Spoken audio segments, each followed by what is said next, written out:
He was 18, homeless, and the only thing he inherited was a single, rust-pocked key to a derelict warehouse his stepmother claimed was worthless. What he discovered inside wasn't just about the past, it was about to become his entire future. If you've ever felt like the world has forgotten you, or if you've ever had to start over from nothing, I think this story might be for you. Hit that subscribe button if you believe in second chances, because this is one for the books. My 18th birthday wasn't marked by a cake or a party. There were no cards stuffed with cash, no well wishes from family. It was marked by the quiet, final click of a deadbolt. I stood on the porch of the only home I'd known for the last 6 years, 2 duffel bags at my feet, and watched the curtain twitch in the living room window before falling still. Brenda was inside, probably timing me. She'd given me exactly 10 minutes to gather my things after I got home from school. "My key," she'd explained with the sterile calm of a surgeon delivering bad news, "no longer worked." "You're an adult now, Leo," she'd said, her arms crossed tight against her chest. She wasn't yelling. She never yelled. Her cruelty was always quiet, delivered in neat, reasonable sentences that made you feel like you were the one being difficult. "Your father's estate is settled. This house is legally mine. Your legal guardianship is terminated. It's time for you to start your own life." I didn't say anything. There was nothing to say that I hadn't already tried to say in the 2 years since Dad died. 2 years of walking on eggshells. 2 years of being treated like a piece of furniture he'd unfortunately left behind. My presence was a loose thread in the perfect tapestry of her new life, and on my 18th birthday, she was finally allowed to pull it. She held out a thin manila envelope. "This is it," she said. "The sum total of your inheritance." I took it. My fingers felt numb. I expected it to be light, maybe a few $100s she'd scraped together to officially wash her hands of me. But it had a strange weight to it. A small, hard lump at the bottom. "What is it?" I asked, my voice barely a whisper. "It's a warehouse," she said, a faint, dismissive smile playing on her lips. "Out in Crestfall. Your father bought it years ago, some foolish project he never got around to. It's a heap of rusting metal on a worthless plot of land. The property taxes are already overdue. Honestly, she did you a favor by not listing it as an asset during probate. It's more of a liability. But it's yours. The deed is in there, along with the key." She looked me up and down, her gaze lingering on my worn-out sneakers. "Good luck, Leo." Then she closed the door. The click echoed in the sudden, sharp silence of the afternoon. I stood there for a long time, the envelope clutched in my hand. The sun was warm, but a chill had settled deep in my bones. I was 18. I was homeless. And all I had to my name were 2 bags of clothes, the $74 in my wallet, and a key to a worthless building in a town I'd never even heard of. I could feel the key through the paper, cold and jagged. A liability. That's what she'd called it. That's what she'd called me, too, in 100 unspoken ways. I slid my finger under the flap of the envelope and pulled out the contents. A folded, official-looking document, the deed, and a single, heavy iron key.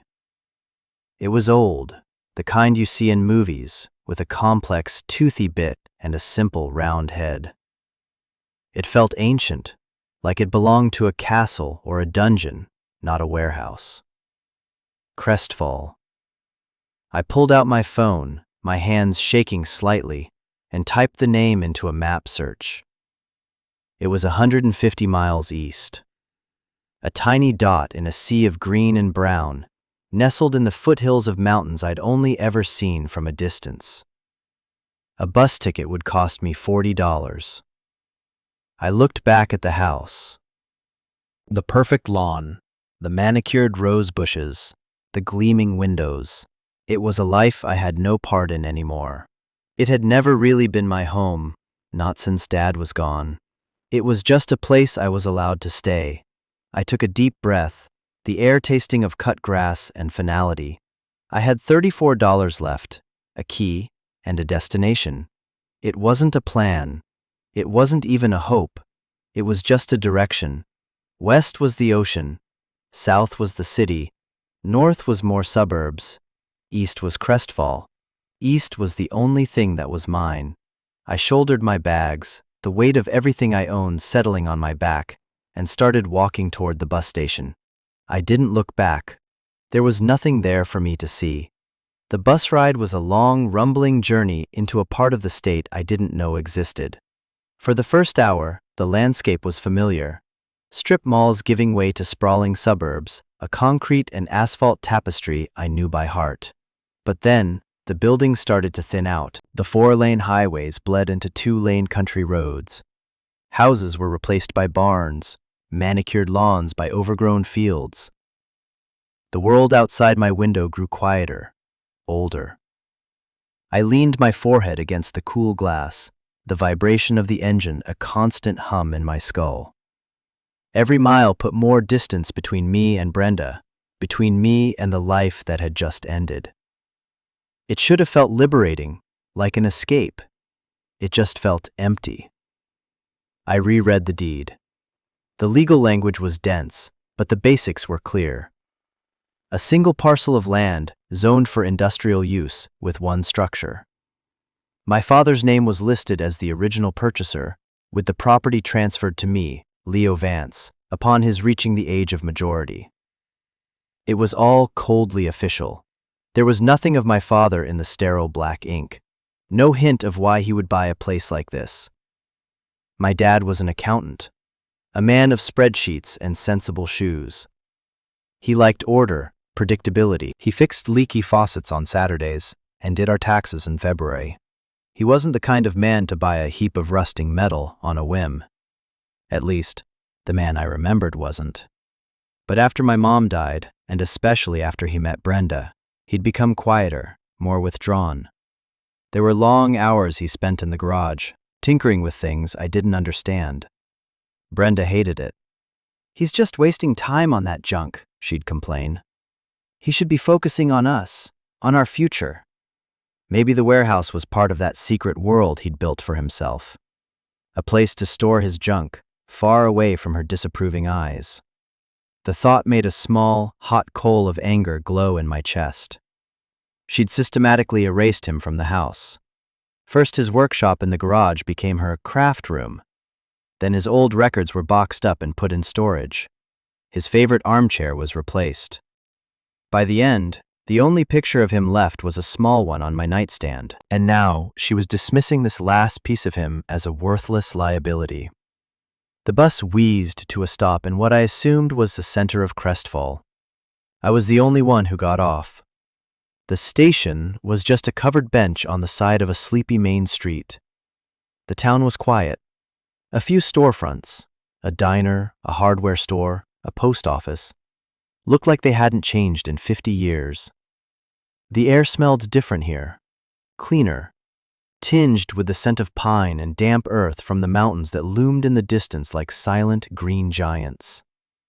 I checked the address on the deed again. It was on something called Ironwood Lane, on the edge of town. My phone showed it as a 20-minute walk. My duffel bags felt heavier now, but I adjusted the straps and started walking. The town gave way to a semi-industrial area pretty quickly. The lots were bigger, separated by chain-link fences. I passed a lumber yard, a concrete supplier, and a few other low-slung, functional-looking buildings. Then the road turned to gravel, and at the end of it, sitting alone on a large, weed-choked plot of land, was my inheritance. Brenda was right about one thing. It was a heap. A massive, corrugated steel box, the color of rust and despair. The paint had long since peeled away, leaving the walls a mottled brown and orange. The roof sagged in the middle, and the large roll-up door looked like it hadn't moved since the Carter administration. It was surrounded by a tall fence, but the gate was secured with only a simple, rusted chain and a padlock that looked just as ancient. For a moment, I just stood there, at the gate, the key heavy in my palm. This was it. The grand punchline to the joke of my life. She'd kicked me out and sent me on a wild goose chase to a literal pile of junk. The urge to laugh was so strong it felt like a sob. Or maybe it was the other way around.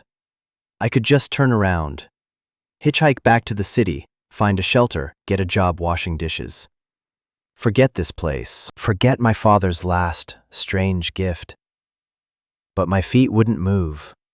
This place, this liability, was the only thing I had left of him. It was a question he'd left for me to answer. Why this place, Dad? Why here? I walked to the gate. The padlock was a solid chunk of rust. I slid the old iron key into the slot. It resisted, gritty and stiff. I put my other hand on it, closed my eyes, and turned with all my strength. For a second, nothing happened. I was about to give up when I heard a painful, grinding screech. The lock shuddered, and then, with a loud clank, it popped open. The sound was deafening in the silence. I slid the chain off the gate and pushed. It opened with a groan of protest, its hinges complaining loudly. I walked onto the property. The weeds were knee-high. The ground was uneven. As I got closer to the building, I saw that it wasn't just a warehouse. Tucked away on the side, almost hidden, was a smaller, standard-sized door. It had a newer, more modern lock. My heart sank.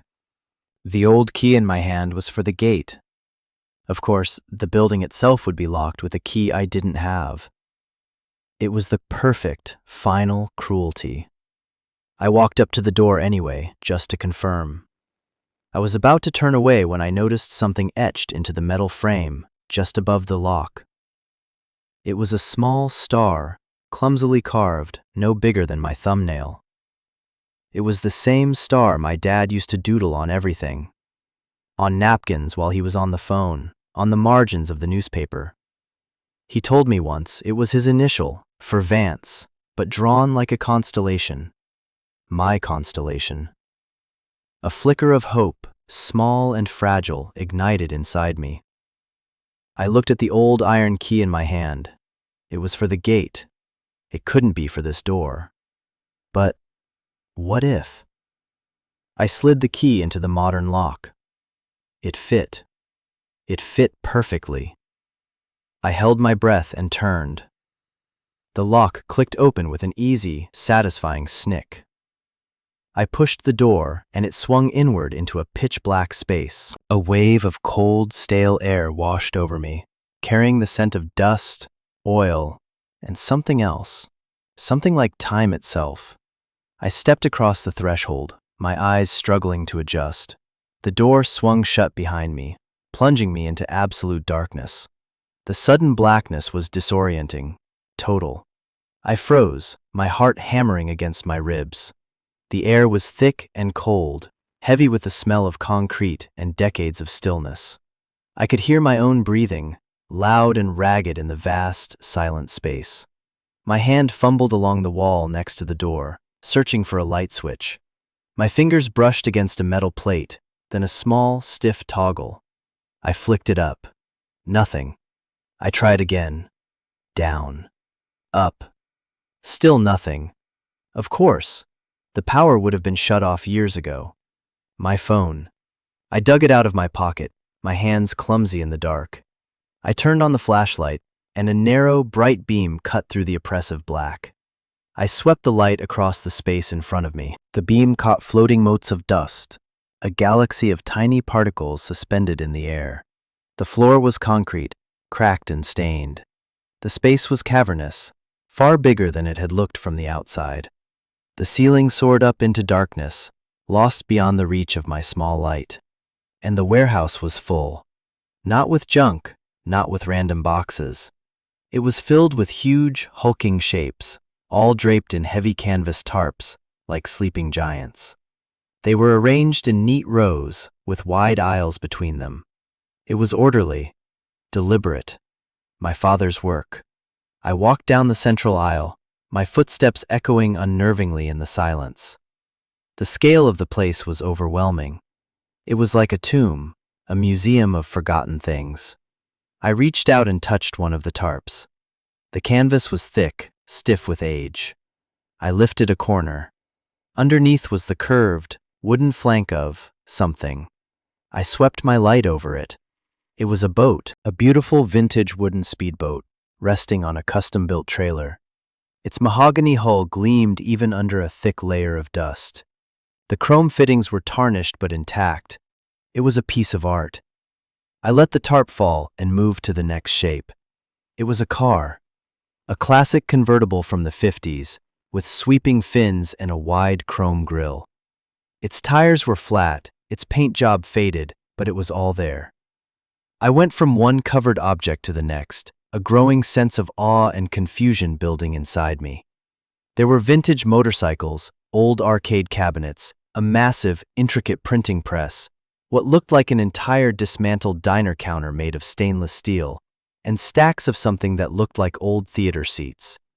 This wasn't junk. This was a collection. A curated, hidden museum of 20th century Americana. My father, the quiet accountant, had a secret life. But why? And how? In the far corner of the warehouse, my light found something different. A small, partitioned-off area. An office. I walked over and pushed open a flimsy door. Inside was a simple metal desk, a worn-out office chair, and a bank of gray filing cabinets. Unlike the rest of the warehouse, the office felt lived in. There was a coffee-stained mug on the desk, a calendar on the wall, permanently turned to November, 2 years ago, the month he died.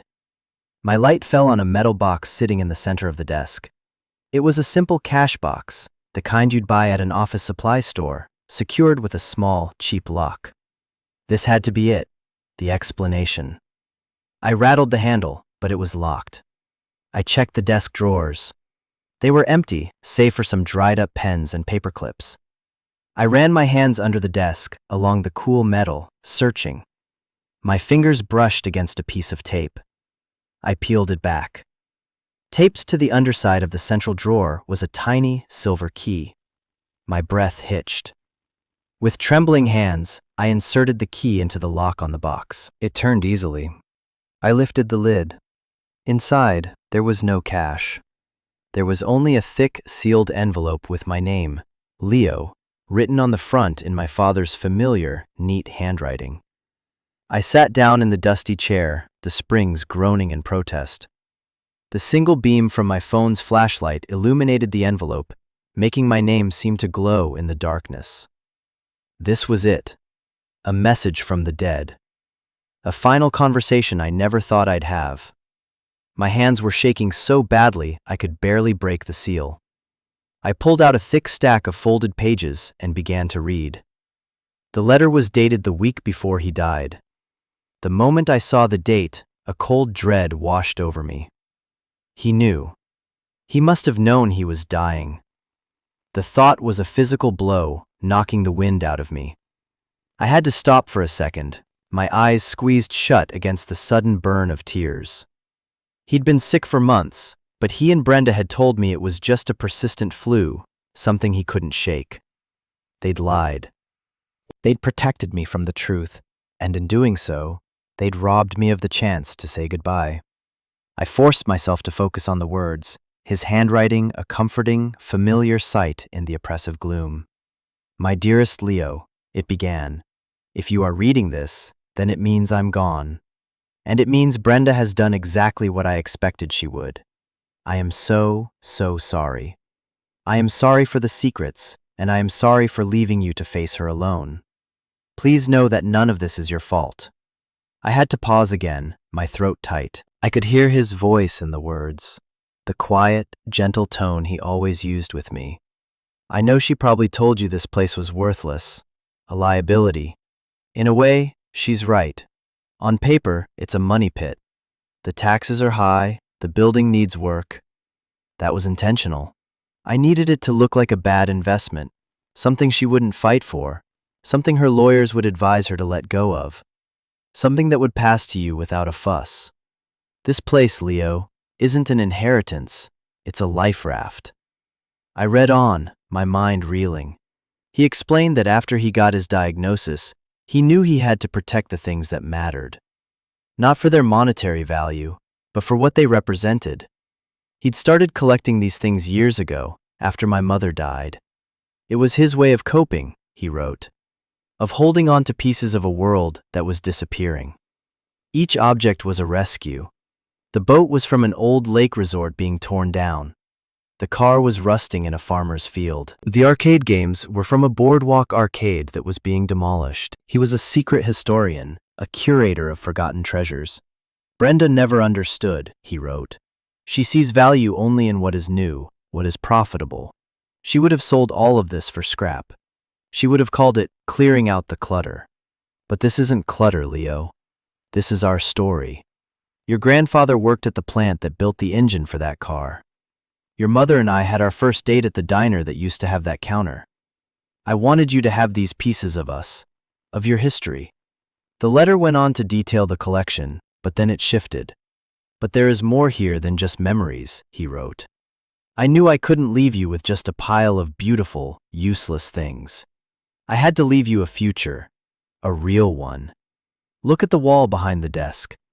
To the left of the filing cabinets. There's a loose cinder block about 3 feet up from the floor. It's the one with the crack that looks like a lightning bolt. You always loved thunderstorms. Inside, you'll find the real key to this place. I stood up, my legs unsteady. I moved the beam of my phone to the wall he described. It was a plain, gray, cinder block wall. I scanned it, and there it was, 3 feet up, a fine, jagged crack running from top to bottom. A lightning bolt. My heart pounded in my chest. I ran my fingers over the rough surface. It felt solid. I pushed. Nothing. I wedged my fingers into the crack and pulled. The block resisted, then scraped backward, revealing a dark, hollow space within the wall. I reached inside, my fingers closing around a second metal box, this one heavier, more substantial than the first. I pulled it out and set it on the desk. It was an old military-style ammo can, painted olive drab. It was locked not with a key, but with a combination lock. My hope faltered. I had no idea what the combination could be. I looked back at the letter, scanning the last page. The combination is your birthday, he wrote. The day you gave my life its true purpose. Month, day, year. 8 digits. I felt a fresh wave of tears well up. Of course. I carefully spun the dials, my fingers numb and clumsy. 08 14 2006. The lock clicked open. I lifted the heavy lid. The box was packed tight. On the very top was another envelope. I opened it. Inside wasn't a letter. It was cash. Stacks of it, bundled in paper bands. I pulled one out. $100 bills. I started pulling out the bundles, my hands shaking uncontrollably. $10,000 in each. There were 10 bundles. $100,000. I sank back into the chair, the stacks of cash piled on the desk in front of me, looking unreal in the narrow beam of my phone light. I couldn't process it. It was more money than I had ever seen in my life. It was enough to get an apartment, buy a car, go to college. It was a new start. It was everything. Underneath the cash, there was more. A thick leather-bound journal, several smaller notebooks, and a slim, modern laptop computer. I picked up the journal. It was my father's ledger, but instead of numbers, it was filled with his neat handwriting, detailing the history of every single item in the warehouse, where he found it, what he paid for it, and the story behind it. It was a catalog of his secret life. The smaller notebooks were filled with technical drawings, repair manuals he'd written himself, and lists of contacts, specialists, collectors, parts suppliers. And then, the laptop. I opened it. I pressed the power button, not expecting it to work, but it whirred to life, the screen glowing, bathing the small office in a soft blue light. It was fully charged. It booted up to a simple desktop. There was only one file on it, a folder labeled, "For Leo." I clicked it open. Inside were hundreds of files. Scanned documents, photographs, videos. I opened a subfolder labeled Patents. Inside were legal documents for 3 different patents registered in my father's name. They were for small, ingenious tools he'd designed for restoring vintage electronics. Tools he'd probably invented right here in this warehouse. Another folder was labeled Accounts. It contained spreadsheets detailing offshore bank accounts and investments, all under a holding company I'd never heard of. The numbers were staggering. It wasn't just the 100,000 in cash. There was more. So much more. Brenda hadn't just underestimated the warehouse. She had no idea this existed. My father, the quiet, unassuming accountant, had built a secret financial empire, a fortress to protect his legacy, and me, from her. I leaned back, the sheer scale of his planning, his foresight, his love, washing over me. He hadn't just left me a life raft. He'd left me an entire fleet. The weight of it all finally broke me. I put my head down on the dusty desk, next to a pile of $100 bills, and I cried. I cried for my father, for the years he'd spent building this secret world while pretending to be someone else. I cried for the conversations we never had, for the man I was only just getting to know, now that he was gone. I cried for the lonely, scared kid I had been for the last 2 years, not knowing that this was waiting for me, that he had never, not for a second, abandoned me. And I cried with a furious, burning anger for Brenda, for her lies, for her coldness, for the small, petty world she lived in, completely oblivious to the magnificent, secret life of the man she'd married. The tears eventually slowed, leaving me exhausted and empty, but also strangely calm. The grief was still there, a heavy stone in my chest, but it was joined by something new, a fierce, quiet determination. My father had given me more than money and a collection of old things. He'd given me a mission. He'd entrusted me with his legacy. Sitting there in the cold, dusty office, bathed in the glow of the laptop screen, I felt a shift inside me. The fear that had been my constant companion for 2 years began to recede, replaced by a sense of purpose. This place wasn't a tomb. It was a workshop. It was a laboratory. It was a sanctuary. And now, it was mine. I closed the laptop and looked around the small office. This was my new beginning. The first step was practical. The $100,000 in the box was my operating capital. It was freedom from shelters and part-time jobs. It was the ability to think beyond the next meal. I spent the rest of that first day, and well into the night, just taking stock. I used the flashlight on my phone to explore every corner of the warehouse, this time not with confusion, but with a new understanding.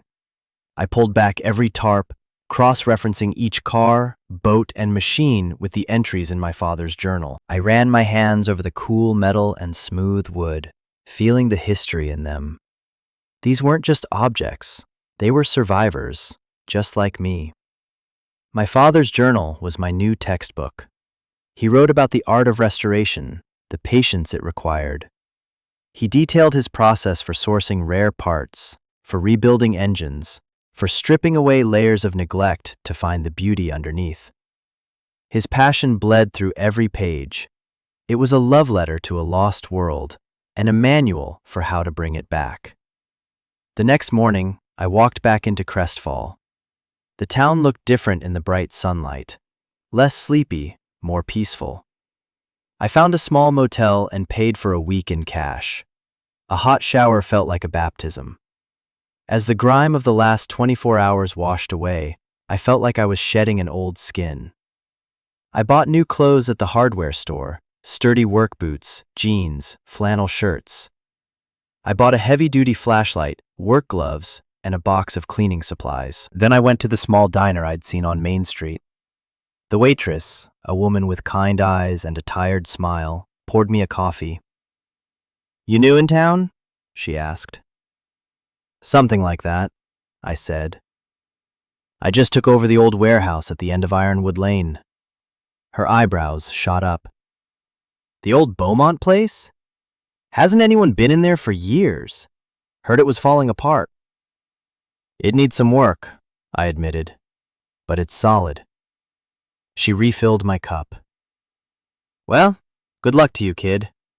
That place has been the town ghost for as long as I can remember." The town ghost. I liked that. My father would have too. For the next week, I established a routine. I'd wake up early, have breakfast at the diner, and then spend 10 to 12 hours at the warehouse. My first task was simple: cleaning. I swept away years of accumulated dust and grime. I washed the concrete floors. I wiped down every surface in the office. With each stroke of the broom, with each clean rag, I felt like I was reclaiming the space, making it my own. The physical labor was grounding. It tired me out in a way that left no room for the anxious thoughts that used to crowd my mind. While I worked, I listened. My father had left behind a small, battery-powered radio, and I tuned it to a local classic rock station. The music filled the vast space, chasing away the oppressive silence. And I started to see the path my father had laid out. The patents were for tools that would make the restoration work easier. The contacts in his notebooks were a network of people who shared his passion. The money was the fuel to get the engine started. He hadn't just left me a puzzle. He'd left me the instruction manual and all the pieces. After a week of cleaning, I turned my attention to the office. I needed a base of operations. I used some of the cash to have the electricity turned back on. The moment the overhead fluorescent lights flickered to life, illuminating the entire warehouse, was transformative. The shadows retreated. The sleeping giants were fully revealed in the steady, humming light. It was no longer a tomb. It was a cathedral of forgotten things. I bought a new computer, a comfortable chair, and a small refrigerator. I set up an internet connection. The office became my command center. I spent my evenings poring over the files on my father's laptop, educating myself. I learned about patent law, about setting up a business, about the niche markets for high-end restored Americana. My father had even left a business plan, a detailed 5-year projection for a company he'd named Legacy Restorations. It was all there, a complete turnkey future. It was almost too much. There were moments of doubt, of course. I'd stand in the middle of the warehouse floor, surrounded by these massive, complicated projects, and feel a crushing wave of inadequacy. I was just a kid. I didn't know how to rebuild a V8 engine or rewire a 1960s jukebox. What was I thinking? In those moments, I would go back to his letter. I kept it in the top drawer of the desk, and I would read the last paragraph over and over. "Don't be afraid to fail, Leo. Every scratch, every dent is a lesson." I didn't learn any of this overnight. I just learned to be patient with myself. Be patient with yourself. You have my hands. You have my heart. You can do this. I believe in you. His belief became my shield against my own self-doubt. One name in his book of contacts was circled several times: Art Miller, with a phone number and the note, "My lawyer, the only one I trust." After 2 weeks of settling in, I knew it was time to make the call. My heart was pounding as I dialed the number. A calm, professional voice answered. "Miller?" "Hello, my name is Leo Vance," I said, my own voice sounding small and young. "My father was Robert Vance. He left your name and number for me." There was a long pause on the other end of the line. I thought for a second he might hang up. "Robert's boy," the voice, Art's voice, finally said. It was softer now, less brisk. "I was wondering when you'd call. Your father told me to expect it. Where are you?" "I'm at his warehouse," I said, "in Crestfall." I heard a low whistle. So you made it. Good. That was step one. Robert had a lot of faith in you. We talked for over an hour. I told him everything. About Brenda, about finding the letter, the money, the laptop. He listened patiently, occasionally asking a sharp, insightful question. He wasn't surprised by any of it. He'd helped my father set up the entire structure, the holding company, the offshore accounts, the transfer of the deed. He was the architect of my life raft. Your father was a very smart man, Leo, Art said, and a very careful one. He loved you more than anything. He spent the last year of his life ensuring you would be safe and independent. He didn't trust his wife, and it turns out his instincts were spot on. He explained the legal situation. Brenda had no claim to the warehouse or anything associated with the holding company. It was all ironclad, protected. The patents were active and valuable. The money was clean. It was all mine, free and clear. What do I do now? I asked, the question feeling enormous. Now, Art said, his voice firm but kind. You get to work. I'll handle the legal and financial side of things. I'll fly out next week and we can go over the paperwork. Your job is to become the man your father knew you could be. Your job is to build the legacy.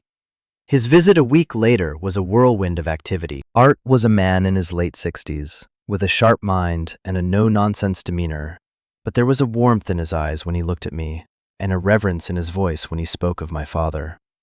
He walked through the warehouse, a small, sad smile on his face. Bob always called this his Noah's Ark, he said softly. Saving two of everything, he'd say. One for the memory, one for the future. We spent 2 days in the office, going through documents. We incorporated legacy restorations. We set up business accounts. We discussed strategy. Art laid out the financial reality. The money in the accounts, combined with the value of the collection and the patents, meant I wasn't just secure, I was wealthy. Not in a flashy, sports car and mansion kind of way, but in a foundational, generational way. I had the resources to build a real, sustainable business, to hire people, to make a mark. But the number on the page wasn't what made me feel rich. I felt rich when I found a box of my father's old work clothes and pulled on one of his faded flannel shirts, and it fit perfectly. I felt rich when I found the first tool he'd patented, a delicate, brilliantly designed device for cleaning electrical contacts, and held it in my hand. I felt rich when I successfully got the lights on one of the old arcade cabinets to flicker to life, the theme music from a game I hadn't heard since I was a little kid filling the warehouse.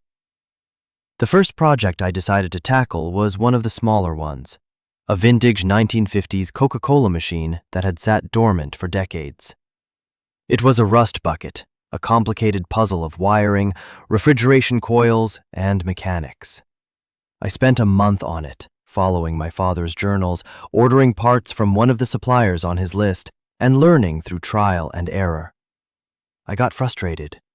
I made mistakes. I nearly gave up a dozen times. But each time, I'd think of his letter. Be patient with yourself. Finally, one evening, I plugged it in. The machine hummed. The internal light glowed. I put a coin in the slot, pushed the button, and with a satisfying clunk, a cold glass bottle of Coke slid into the dispenser. I leaned against the machine, a triumphant, stupid grin on my face, and took a long drink. It was the best thing I'd ever tasted. I had brought something back from the dead. I had started. News travels fast in a small town. The lights at the old Beaumont place being on every night, the deliveries of parts and equipment, it all got people talking. The waitress at the diner, whose name I learned was Marge, started asking me what I was up to. I told her I was restoring old things, carrying on my dad's work. She just nodded, a respectful look in her eyes. One day, an old man who'd been sitting at the counter shuffled over to my booth. "You're Vance's kid?" he asked, his voice gravelly. "Yes, sir." "I knew your dad. A little. He bought that old speedboat off my brother before the marina was torn down. Quiet fella, kept to himself. but he had good hands, a respect for old things. He looked at me, his eyes sharp. You got that respect? I'm trying to, I said. He grunted, a sound that seemed to be one of approval. Good. The world's got enough people tearing things down. Needs more people building them back up. He shuffled back to his seat, leaving me with a feeling of connection, of belonging that I hadn't felt in years. I wasn't just some stranger anymore. I was Vance's kid. I was part of a story. Months turned into a year. The warehouse transformed. A section of it became a state-of-the-art workshop with pristine tools and equipment. Another section I converted into a small, comfortable apartment. It wasn't fancy, but it was mine. Every beam, every wire, I'd put in myself. The rest of the space I kept as a showroom, a gallery for the restored pieces. The Coke machine was the first. Then came a Wurlitzer jukebox, its colored lights glowing, its chrome gleaming. Then a pinball machine, dinging and flashing in a corner. Each finished project was a victory, a connection to my father. Each one taught me something new. I wasn't just restoring machines, I was restoring myself. With Art's help, I launched a website for legacy restorations. I posted photos of the first few finished pieces. The response was slow at first, then steady, then overwhelming. Collectors, designers, and museums from all over the world started emailing and calling. My father had been right. There was a deep hunger for these tangible pieces of history, for things that were built to last. The first big sale was the jukebox. A collector in Japan paid a price that made my head spin. But it wasn't the money that mattered. It was the validation. It was the proof that my father's vision was real. The money was just a byproduct of the passion. I hired my first employee, a young woman from town named Sarah, who was a genius with electronics. Then a retired mechanic named Gus, who had forgotten more about engines than I would ever know. We became a small, tight-knit team, a family of sorts. The warehouse, once silent and empty, was now filled with the sounds of work, of music from the jukebox, of laughter. One afternoon, a sleek, black car I didn't recognize pulled up to the warehouse. A woman in a sharp business suit got out.